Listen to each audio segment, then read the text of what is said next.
ഒരു സ്ത്രീ തന്റെ പുതുതായി വാങ്ങിയ ആഡംബര കാർ മകന്റെ ജീവൻ രക്ഷിക്കാൻ വേണ്ടി ഒരു മലഞ്ചെരുവിലേക്ക് തള്ളിവിട്ടു. ഒരു നിമിഷം പോലും അവർ മറ്റൊന്നും ആലോചിച്ചില്ല. കാർ വായുവിൽ ആടിയുലഞ്ഞ് താഴേക്ക് പതിക്കുമ്പോൾ അതിലെ സ്മാർട്ട് സേഫ്റ്റി സിസ്റ്റം യാന്ത്രികമായി പ്രവർത്തിക്കുകയും എല്ലാ ഫംഗ്ഷനുകളും ഓണാകുകയും ചെയ്തു.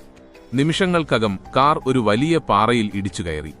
മകന്റെ അടുത്തേക്ക് ആ സ്ത്രീ ഉടൻ തന്നെ ഓടിച്ചെന്നു. കാർ കേടുകൂടാതെ കണ്ടപ്പോൾ അവർക്ക് സമാധാനമായി. പക്ഷേ വോൾട്ട് മോഡ് ഷട്ട് ഓഫ് ചെയ്യാത്തതുകൊണ്ട് വാതിൽ തുറക്കാൻ കഴിഞ്ഞില്ല.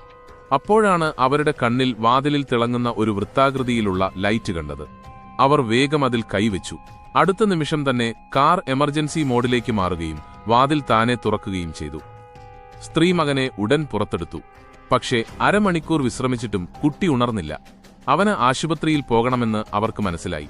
അവർ അവനെ സീറ്റിലിരുത്തി ബെൽറ്റിട്ടു. കാർ സ്റ്റാർട്ട് ചെയ്തു. പക്ഷേ ആക്സിലറേറ്ററിൽ കാൽ വെച്ചപ്പോൾ വിചിത്രമായ എന്തോ സംഭവിച്ചു. കാർ ഒരു അപരിചിതമായ വഴിയിലേക്ക് തിരിഞ്ഞു.